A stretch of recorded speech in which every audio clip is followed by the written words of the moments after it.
Saudara pendengar, bersama saya Oti Priambodo dalam program Jalan 66. Program di mana kita mempelajari Alkitab pasal demi pasal dan memahami isinya. Bersama Pak Yohanes, narasumber kita, hari ini kita akan mempelajari kitab 1 Tawarik pasal yang ke-17 sampai dengan yang ke-20 dengan tema Kerajaan yang Ia Minta kepada Allah. Mari kita mendengarkan bersama dan kita akan belajar dari kisah dalam Alkitab. Saudara yang dikasihi oleh Tuhan dan yang mengasihi Tuhan, apa kabar saudara hari ini? Puji Tuhan, semua baik-baik ya.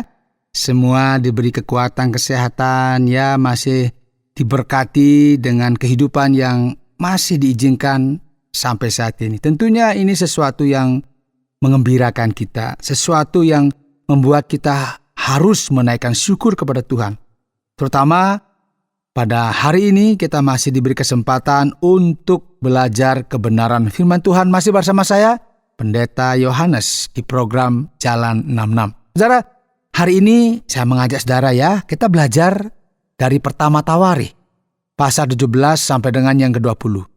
Semoga saudara tetap semangat untuk belajar. Mengapa? Karena kalau kita sebagai orang Kristen kan tidak hanya bicara mengenai saya sudah selamat, ya saya sudah memiliki janji hidup yang kekal, tetapi Tuhan juga mengajar kepada kita agar kita bertumbuh di dalam Kristus, bertumbuh semakin mengenal Dia, mengenal apa yang menjadi kehendaknya, dan kehendaknya ada di dalam kitab suci. Dan kita belajar sekarang yuk dari pertama Tawarikh pasal 17 sampai dengan yang ke-20. Dan semoga, ini doa saya, selesainya kita belajar, kita dapat sesuatu yang bisa kita terapkan di tengah-tengah kehidupan kita, sehingga hati kita dipenuhi dan melimpah dengan ucapan syukur. Saudara, ketika kita belajar dari pertama Tawarikh, ya pasal 17 sampai dengan yang ke-20, ada satu tema yang ingin saya sampaikan kepada kita pada hari ini. Yaitu apa? Kerajaan yang Ia minta kepada Allah. Tentu ini kita semua berpikir ini apa ya? Kita akan melihatnya. Saudara, kita pasti juga pernah berdoa ya. Tuhan, berilah saya sukses. Tuhan, biar anak-anak saya dapat pekerjaan yang baik, ya, mendapat pasangan yang seiman, ya, pasangan yang sama-sama memuliakan Tuhan. Tuhan, berkatilah pekerjaanku, berkatilah usahaku. Semua kita berpikir atau meminta hal-hal yang baik. Mengapa?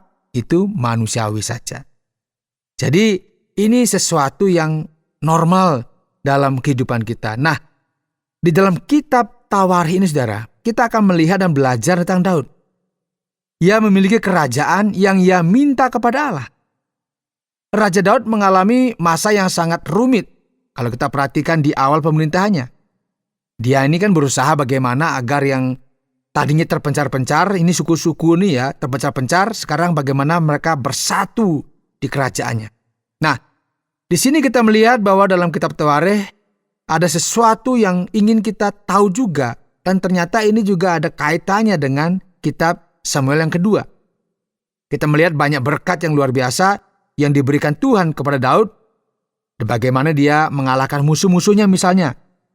Dan lebih dari itu saudara, Daud juga berada di bawah tangan berkat Tuhan. Karena apa? Karena perjanjian besar yang telah Tuhan tetapkan kepada Daud. Semuanya dimulai ketika Daud berada di istana kerajaannya.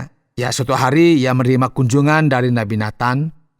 Ia berkata kepada Nathan, lihatlah, aku tinggal di rumah dari kayu cedar, sedangkan tabut perjanjian Tuhan berada di bawah kemah. Maka Nathan menyampaikan jawabannya yang berasal dari Tuhan ya, dan Tuhan berkata kepada Nathan sebagai berikut, pergilah dan sampaikanlah kepada hambaku Daud, beginilah firman Tuhan, bukan engkau yang akan membangun rumah bagiku untuk tempat tinggal. Aku belum pernah tinggal di rumah sejak aku membawa bangsa Israel keluar dari Mesir sampai hari ini. Aku telah berpindah-pindah dari satu tempat perkemahan ke tempat perkemahan lainnya, dari satu tempat tinggal ke tempat tinggal lainnya. Kemanapun aku pergi bersama seluruh Israel, pernahkah aku berkata kepada salah seorang pemimpin mereka yang telah kuperintahkan untuk mengembalakan umatku, mengapa engkau belum membangun rumah bagiku dari kayu cedar? Sekarang sampaikanlah kepada hambaku Daud, Beginilah firman Tuhan yang Maha Kuasa. Aku telah mengambilmu dari padang rumput, dari mengembalakan kawanan domba, dan mengangkatmu menjadi penguasa atas umatku Israel. Aku telah menyertai kemanapun engkau pergi, dan aku telah membinasakan semua musuhmu di hadapanmu. Sekarang aku akan menjadikan namamu seperti nama-nama orang-orang terbesar di bumi.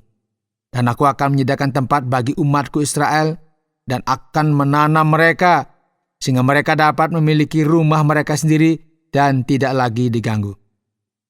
Orang-orang jahat tidak akan lagi menindas mereka, seperti yang mereka lakukan pada mulanya, dan telah mereka lakukan sejak aku mengangkat pemimpin-pemimpin atas umatku Israel. Saudara, dengan demikian ya ini semacam Allah berjanji ya bahwa ia akan mengalahkan musuh-musuhnya menurut bagian ini. Aku menyatakan kepadamu bahwa Tuhan akan membangun sebuah rumah bagimu.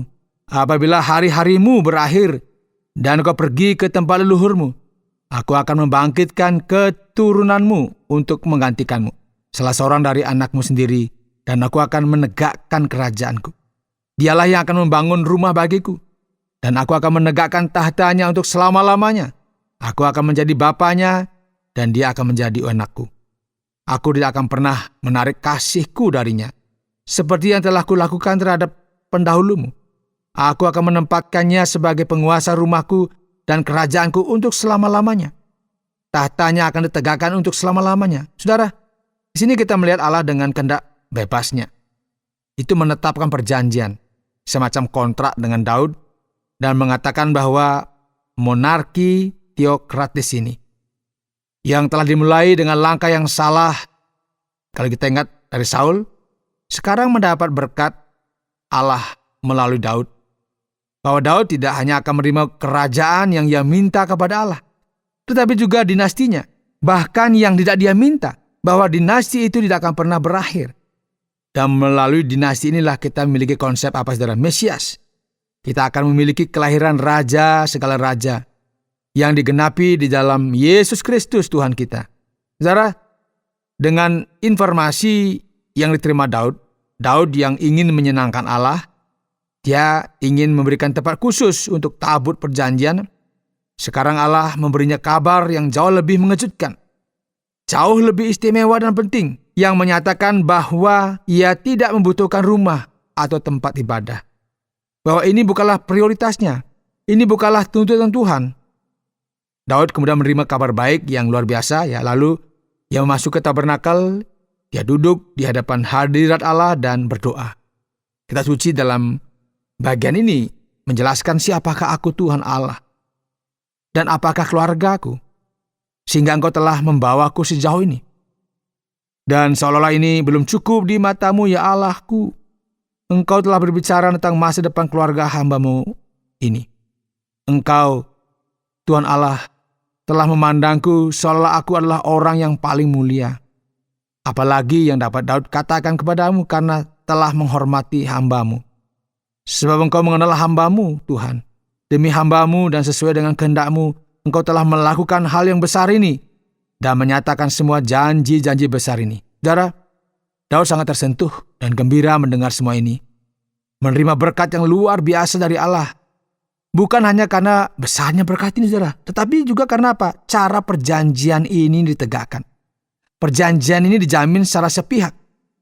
Tuhan tidak akan pernah berhenti menyediakan keturunan bagi Daud untuk apa? Menjadi Raja Israel. Dan kita melihat istilah yang diurapi, digunakan dalam bahasa puitis ini. Dan ini akan dijamin. Dan itu tidak bergantung pada sikap atau perilaku Daud. Tuhan tidak akan pernah menarik kembali kasih setianya, dan dia akan setia melanggengkan dinasti ini. Daud tersentuh oleh hal ini dan kemudian dengan penuh rasa syukur. Tidak ada yang seperti Engkau Tuhan. Tidak ada Allah selain Engkau. Seperti yang telah kami dengar dengan telinga kami sendiri. Dan siapakah yang seperti umat-Mu Israel? Satu-satunya bangsa di bumi yang Allahnya keluar untuk menebus bagi dirinya, dan untuk memuliakan diri-Mu, dan untuk melakukan mujizat-mujizat besar dan dahsyat dengan mengusir bangsa-bangsa dari hadapan umat-Mu yang telah Engkau tebus dari Mesir.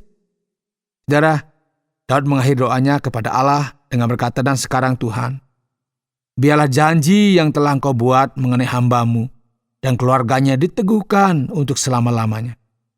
Lakukanlah seperti yang telah Engkau janjikan, supaya kerajaan itu ditegakkan dan nama-Mu menjadi besar selama-lamanya. Maka orang-orang akan berkata, Tuhan yang Maha Kuasa, Allah atas Israel, adalah Allah Israel. Dan keturunan hamba-Mu Daud akan ditegakkan di hadapannya." Saudara, kita melihat penegasan perjanjian ini, kalau kita lihat ini ada di 2 Samuel pasal 7 ya. Dan kembali disebutkan di sini ya, dalam kerajaan yang dimohonkan Daud kepada Allah, kerajaan yang luar biasa ini, yang sangat diberkati. Kita melihat dalam beberapa pasal berikutnya catatan tentang kemenangan besar yang diraih oleh Daud dalam posisinya sebagai raja. Kita kalau perhatikan di pasal 18, kita akan melihat bahwa Daud mampu menaklukkan musuh-musuhnya yang mengancam stabilitas kerajaannya. Kemudian di pasal 18 juga ini bicara mengenai kemenangannya atas bangsa Filistin. Ya, kita ingat ya, ini kan orang Filistin itu musuh yang sangat tangguh. Tetapi Daud berhasil mengalahkan mereka. Ia juga mampu menaklukkan bangsa Moab. Ingat ya, Moab ini tinggal di seberang sungai Yordan di sisi timur. Setelah sungai itu ya, kita di sebelah timurnya, ya, Daud mengalahkan mereka. Ia juga mengalahkan Hadadezer, Raja Zobah di wilayah Hamat. Dan juga menaklukkan orang Aram di Damaskus, di wilayah Aram atau Suriah, yang juga ditaklukkan dan merupakan salah satu dari banyak kemenangan Daud. Daud mampu berperang dan mengalahkan musuh-musuh di sekitarnya. Ini bangsa-bangsa kecil lain yang mengancam, dan Israel menjadi kekuatan regional yang patut diperhitungkan. Nah, kitab suci saudara itu menunjukkan kemenangan-kemenangan besar Daud dan juga menyebutkan para komandannya yang hebat. Ya, ada Joab, kemudian Sadok, Ahimelek. Ini disebutkan semuanya, Benaya. Kemudian juga banyak bagian-bagian tokoh-tokoh itu disebutkan di sini. Ini kita catat berarti betul-betul ada peran-peran orang di sekitar Daud yang dikirim Tuhan untuk menopang dia. Kemudian di pasal 19 ini mengisahkan tentang kemenangan Daud atas bangsa Amon. Jadi di sini kita melihat ada masalah serius dalam kunjungan yang dilakukan para utusan Daud kepada Hanun ya. Untuk apa? Menyampaikan bela sungkawa atas kematian ayahnya. Dan pada saat ini kita melihat bahwa situasi tersebut disalahartikan, akhirnya menyebabkan perang yang sangat bodoh dengan orang Amon. Dan meskipun demikian saudara, kalau kita baca di ayat 6, orang Amon itu membawa sekutu di Mesopotamia, Aram, Makkah dan Sobah. Membawa banyak kereta perang untuk melawan Daud. Mereka tetap dikalahkan oleh Daud. Kemudian di akhir di pasal 19 ini mengisahkan tentang ketika Daud diberitahu tentang hal ini, ia mengumpulkan seluruh Israel dan menyeberangi Yordan. Ia maju melawan mereka dan membentuk barisan pertempuran di hadapan mereka. Daud membentuk barisannya untuk menghadapi orang Aram dalam pertempuran, dan mereka berperang melawannya. Tapi mereka dijelaskan melarikan diri di hadapan Israel, dan Daud membunuh 7.000 kusir kereta perang mereka dan 40.000 tentara infanteri mereka. Wow. Sekali lagi Daud meraih kemenangan. Dan dia membuat kerajaannya semakin stabil. Karena apa? Musuh-musuh yang mengancam dikalahkan. Makanya dikatakan Daud semakin kuat dan semakin kuat. Dan di akhir pasal 20, kita lihatnya sekarang di pasal 20, kita juga melihat bagaimana kemenangan Daud melawan Rabah, ibu kota terkenal bangsa Amon, dan juga kemenangan atas bangsa Filistin. Daud tidak mengenal kekalahan pada masa itu. Dijelaskan pada musim semi, pada waktu raja-raja pergi berperang, ya Yoab memimpin pasukan bersenjata. Ia menghancurkan orang-orang Amon dan pergi ke Rabah dan mengepungnya, tetapi Daud tetap tinggal di Yerusalem. Yoab menyerang Rabah dan meninggalkannya dalam reruntuhan. Terjadi kemenangan besar di kota itu, ya dengan cara yang sama Daud meraih kemenangan atas orang Filistin. Nah, secara menarik untuk kita lihat bahwa Daud sangat diberkati oleh Tuhan. Daud pria sederhana yang mungkin tidak tampak begitu penting dan istimewa. Tetapi dia menunjukkan sikap yang benar di hadapan Tuhan. dan dia menempuh perjalanan menuju puncak dalam hidupnya menjadi raja yang hebat. Daud karena ketaatannya kepada Tuhan, karena sikapnya, berkat kebijaksanaannya ia mencapai posisi, dan ini tentu saja menjadi contoh bagi kita dalam banyak hal untuk membimbing dan memberkati kita. Karena bagaimanapun, ia adalah raja besar pertama Israel yang berjaya sebelum akhirnya kerajaan itu jatuh ke tangan Salomo yang agung. Daud memang mendapatkan kerajaan yang ia minta kepada Allah. Anda sedang mendengarkan Jalan 66, program pelajaran Alkitab, dan saat ini kita sampai pada 1 Tawarik pasal yang ke-17 sampai dengan yang ke-20. Saatnya kita masuk pada sesi pertanyaan dan jawaban. Pada saat kita membaca bagian ini, ada begitu banyak pertempuran, begitu banyak kemenangan Raja Daud. Namun, dalam episode-episode yang kita lihat dinarasikan di sini, tentang persinahan yang dilakukan oleh Daud, yang begitu menandai kisahnya, bahkan tidak muncul. Bagian ini diceritakan kembali dalam kitab Samuel. Pertanyaannya, mengapa kisah ini dihilangkan dalam bagian ini? Dan hal-hal lain juga dihilangkan seperti keturunan Saul. Mengapa mereka tidak disebutkan? Penting untuk menunjukkan bahwa kitab Tawarikh adalah kisah yang diceritakan kembali. Nah, semua yang telah kita dengar, pelajari, dan lihat dalam kitab Samuel pertama dan kedua, dan sekarang kita melihatnya lagi. Dan kita membaca ini, kita berpikir, wah sepertinya kitab suci tidak menceritakan semuanya kepada kita. Ini maksudnya apa? Samuel memiliki banyak kisah lain yang diceritakan tentang perzinahan Daud. Dan tidak satu pun dari ini disebutkan di sini dalam Tawarikh. Kemudian juga ada pembantian mengerikan yang dilakukan Daud, terutama terhadap orang Amon.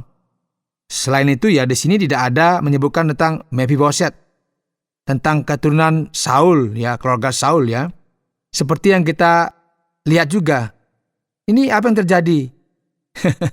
Kadang-kadang pikir jangan-jangan ini sudah nggak benar. Ya, bukan begitu Kisah yang diceritakan di dalam Tawarikh ini perlu dipahami dari sudut pandang yang khusus juga, yaitu akhir abad ke-5 sebelum Kristus. Orang-orang di sini melihat ke masa depan, ingin melihat apa yang akan terjadi di masa depan, dan juga melihat ke masa lalu, menunjukkan pengalaman positif, sehingga hal ini dapat memotivasi umat Allah.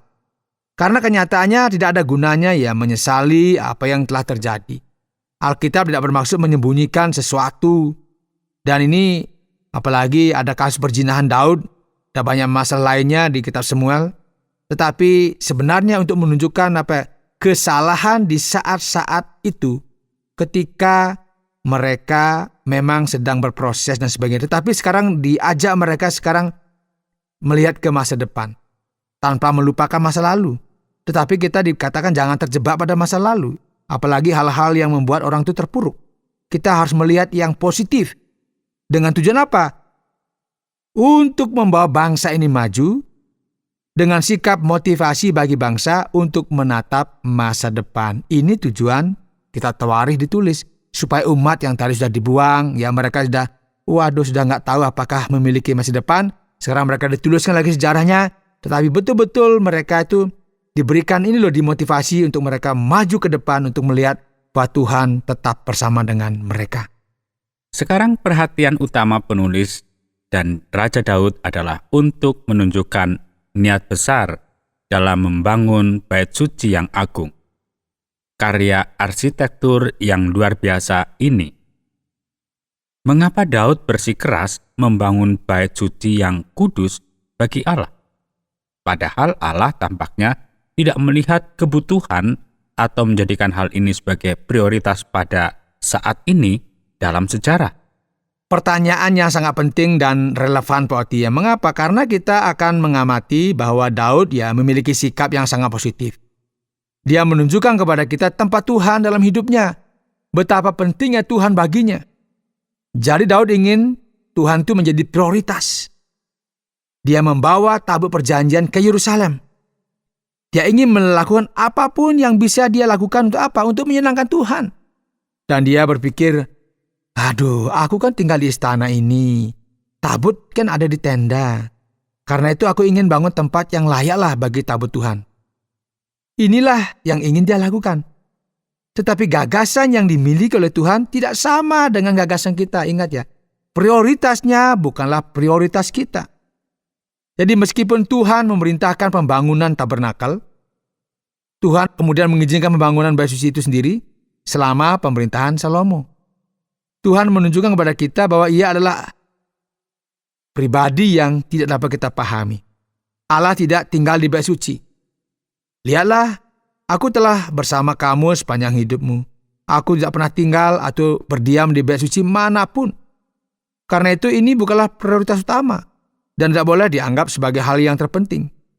Dan penting untuk menunjukkan di sini saudara bahwa perjanjian baru lebih ditekankan lagi. Ketika Yesus mengatakan bahwa dia mencari penyembah yang menyembahnya, apa saudara? Dalam roh dan kebenaran.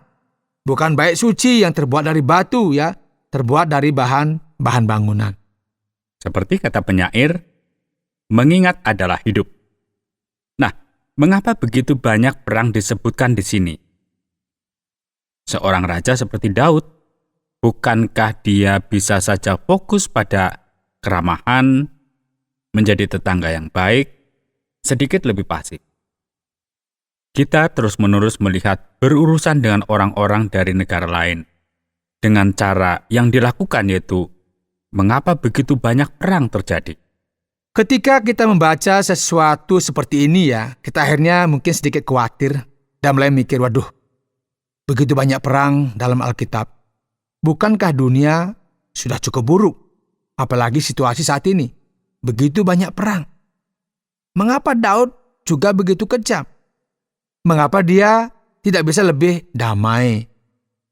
Nah, keadaan seperti ini sebenarnya sama yang seperti kita lihat juga di sekitar kita ya.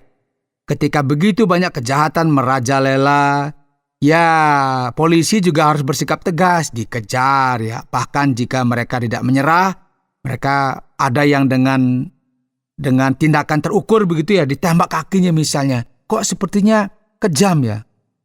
Kan ini memang ada sesuatu yang harus diselesaikan, yang bahaya. Kalau nggak diselesaikan, bisa mengganggu stabilitas masyarakat dan sebagainya.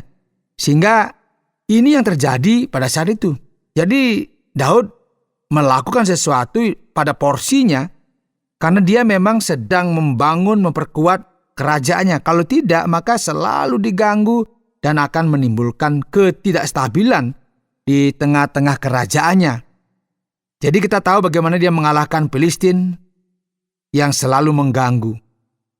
Ini saya katakan sikap Daud bukanlah sikap imperialistik ya, bukan. Tetapi harus menyesuaikan diri dengan situasi yang dihadapi dengan musuh-musuhnya. Dan tentunya secara alami, saudara, Israel tidak akan pernah memiliki stabilitas sebagai sebuah bangsa. Tetapi dia berjuang. Karena apa? Di sekitar pada masa itu ya, selalu ada gangguan-gangguan dari bangsa-bangsa di sekitarnya. Yang ingin mencaplok, yang ingin menghancurkan, yang ingin membuat runtuh negeri itu. Karena itu Daud ya berperang, bahkan kalau kita lihat ya membunuh sekian banyak itu kan seolah-olah kejam, tetapi itu yang terjadi karena memang situasi yang demikian tidak stabilnya pada masa itu. Baik, terima kasih banyak Pak Yohanes. Bagaimana kesimpulan dari bagian ini? Saudara, hari ini dalam program Jalan 66, kita bersama-sama telah belajar ya dari pertama Tawarikh pasal 17 sampai dengan yang ke-20. Tema kita adalah kerajaan yang diminta kepada Allah. Saudara, mungkin kita pernah duduk-duduk di kursi begitu, kemudian kita mulai berpikir ya, mulai meminta, seandainya Tuhan memberikan kepada saya hidup yang menyenangkan ya, seandainya rekening saya tiba-tiba penuh, seandainya tiba-tiba orang menawari pekerjaan dan itu gajinya sangat besar, dan kita ingin ekonomi kita kuat, anak-anak saya terjamin hidupnya bahkan sampai selama-lamanya. Itu kan saya kira permintaan yang wajar ya. Nah, saudara, kita melihat di sini apa yang dilakukan oleh Daud. Bagaimana pemuda ini mampu menjadi makmur, bagaimana Ia tidak hanya memiliki kerajaannya, tetapi juga kehidupan yang ia minta kepada Tuhan. Ia minta kepada Tuhan, tapi pertanyaan bukan di situ. Apa rahasianya? Apa kebenaran yang bisa kita pelajari di sini, saudara? Pelajaran yang kita pelajari di sini adalah bahwa kesuksesan dan kemenangan itu hanya datang karena berkat dari Allah. Jadi Allah lah yang memberkati Daud di sini, bukan karena dia orang hebat. Kan dibilang gini kan, kamu tadinya pengembala domba, kamu ini dibawa dari padang rumput. Tuhan bilang, aku yang membawa kamu ke sini dan sebagainya. Maka Daud melihat itu, dia merasa aku ini siapa? Siapa keluargaku? Aku tuh gak layak ya Tuhan diberkati sedemikian besar dan hebatnya. Dan kita diajak untuk bersyukur kepada Tuhan. Kita diajak untuk merendahkan diri kita di hadapan Tuhan. Bukan menyombongkan semuanya, bukan menganggap ini karena aku hebat, karena aku sudah berpendidikan tinggi, karena aku ini bisa bahasa ini, bahasa itu. Bukan. Tetapi semua ini karena Tuhan. Ini terjadi karena Daud memang mengutamakan Tuhan. Jadi apa yang diminta oleh Daud itu kerajaan, tapi Tuhan kasih juga yang lainnya. Karena apa? Dia mencari Tuhan. Dan dia sadar bahwa semua ini adalah berkat dari Tuhan. Karena itu, kita diajak sekarang, carilah Tuhan. Karena Tuhanlah sumber berkat di tengah-tengah kehidupan kita. Jadi jangan dibalik. Jangan cari berkatnya. Tetapi carilah Tuhan sebagai sumber berkat dalam kehidupan kita. Sama seperti Daud, dia mencari Tuhan. Dia mengutamakan Tuhan. Dan Tuhan memberikan tidak hanya kerajaan, tetapi juga menetapkan keturunannya akan terus langgeng di tahtanya. Sampai kalau kita lihat kepada Mesias, ini luar biasa. Kiranya Tuhan memberkati kita. Baiklah, terima kasih banyak Pak Yohanes. Saudara pendengar, karena waktu yang tidak memungkinkan, kita akhiri program Jalan 66 kali ini. Kami menantikan Anda untuk tetap mengikuti pelajaran berikut dalam lanjutan pembelajaran Alkitab yang memberikan pelajaran menyeluruh tentang firman Tuhan. Jika Anda memiliki pertanyaan atau berespon terhadap topik berhubungan dengan program ini, silakan menyampaikan melalui WhatsApp ke nomor 081 333 777 386. 081 333 777 386. Terima kasih atas perhatian Anda.